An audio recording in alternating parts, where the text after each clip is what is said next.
Hi, and welcome back to Football Made Simple. A London derby took centre stage in the Premier League when Mikel Arteta's Arsenal hosted Thomas Tuchel's Chelsea. Arteta was looking to recover from an opening day loss, whilst Chelsea were looking to continue their momentum. In the end, Chelsea dominated, with the final score being 2-0 to Chelsea thanks to goals by Lukaku and Reece James. The XG showed that Chelsea should have won by even more, and the XG time app shows that Chelsea were on top throughout. But what tactics did both managers use? Let's take a look. A quick reminder of the formations used by both sides, as seen on the OneFootball app. OneFootball will get you match updates, formation updates, as well as player and team stats, and so much more. And the best part is, you can get it absolutely free through the sponsored link in the description below.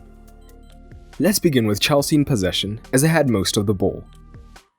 When Chelsea had the ball deep with their centre-backs, Arsenal used a mid-block in a 4-2-3-1 and weren't looking to win the ball back particularly quickly, ending with a passes per defensive action of over 16. And Chelsea looked to build up with both of their wing-backs pushing higher up the pitch to provide the width, allowing Havertz and Mount to operate much narrower.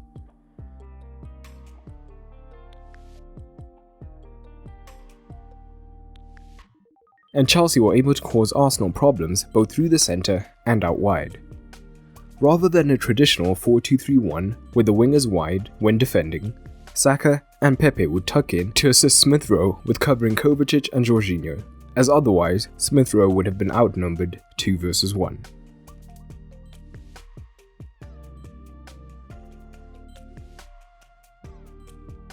The downside of this is that the wide regions were now heavily exposed. Chelsea would use a wide back three, especially down the left, as this allowed them to form a wide diamond consisting of Havertz, Kovacic, Rudiger and Alonso.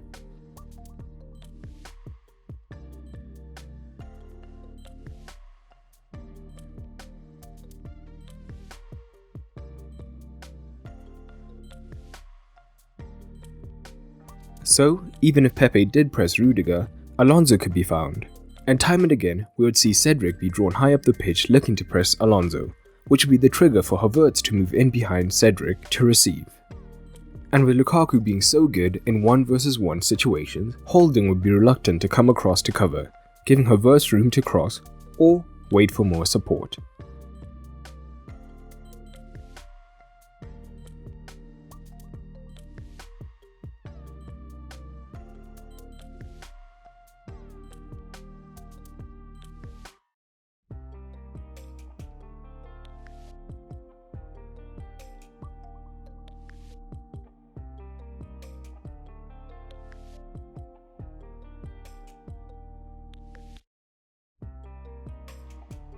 But Arsenal did try to be more proactive in the press at times, with the wingers joining Martinelli in the front line and moving on to the centre-backs. But one problem was, despite being high up, the front three weren't particularly aggressive in the press.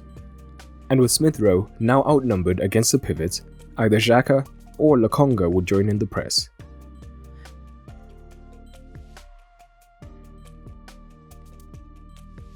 The most obvious problem is that with Havertz and Mount narrow, they immediately had the 2 versus 1 advantage against the pivot.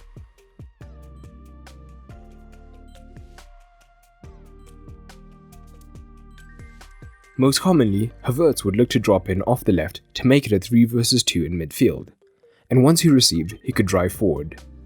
And as discussed, the Arsenal wingers wouldn't join in the defensive phase, so a quick switch would often find Mount, who was occupying Tierney in the half space, and this would mean that James would now be free to receive down the outside.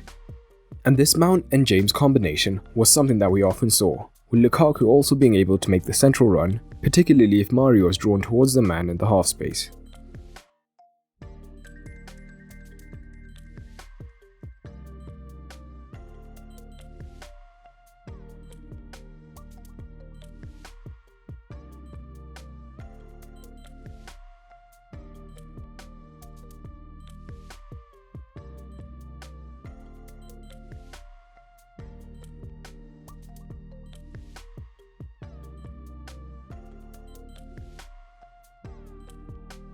We see elements of this in the goals. SAKA and PEPE are high and narrow rather than worrying about the wingbacks. Mount and Havertz are narrower, and Havertz has drawn LUKAKU, creating a central passing channel. Kovacic finds Lukaku, who was excellent all game with his hold-up play. Now, we can see that Mount has kept Tierney narrow, and because Saka is high, James has acres of room to receive on the outside. He can then square it to Lukaku for the tap-in. For the second, Chelsea have a wide back three with high wing backs, and we see the wide diamond, but Havertz and Alonso have switched. Still, it serves to draw Cedric out of position down the Arsenal right, so quick passing infield then sees Mount dragging Tierney central, and Saka is still high, so James eventually has the 1-versus-1 that he finishes. Early in the second half, Arteta did at times look to adapt, dropping Xhaka into a pseudo left centre-back position so that he could guard Mount in the half space, whilst Tierney could then move wide to cover James.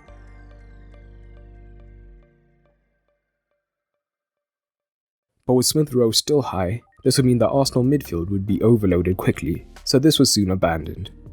But what happened with Arsenal in possession? From the goal kick, Arsenal would split their centre-backs, with the full-backs being higher, and usually only use a single pivot of either Xhaka or Lokonga to provide the central option. Chelsea were much higher pressers, ending with a passes per defensive action of just over 10. This was usually with Havertz joining Lukaku, ready to press the centre-backs, whilst Mount would sit on the pivot. So, the only outlet would be to the full-backs, but Chelsea's wing-backs were quick in the press, pushing up early.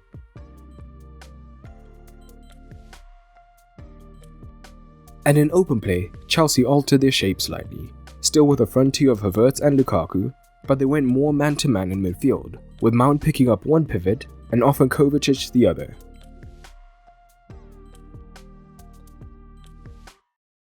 With the Arsenal centre-backs potentially 1-versus-1 and under pressure, central progression was extremely difficult. So, Arsenal instead went down the left.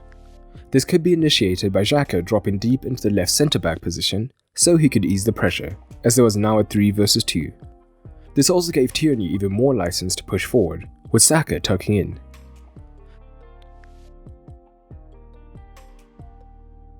So, Xhaka could play it upfield and then look to support. But here we see the importance of the Chelsea back five, as despite having a man wide and one in the half space, Chelsea's defence were perfectly equipped to deal with this in a sort of man-to-man situation. Overall, Chelsea were on top from start to finish, earning a well-deserved victory, and they continue their perfect start. Arteta will be hoping to pick up points soon, or the pressure will ramp up, but his fixture schedule doesn't get any easier soon.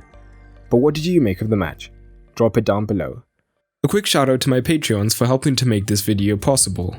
If you want to support, head on over to patreon.com/footballmadesimple and you'll get rewards like early access to videos and exclusive content.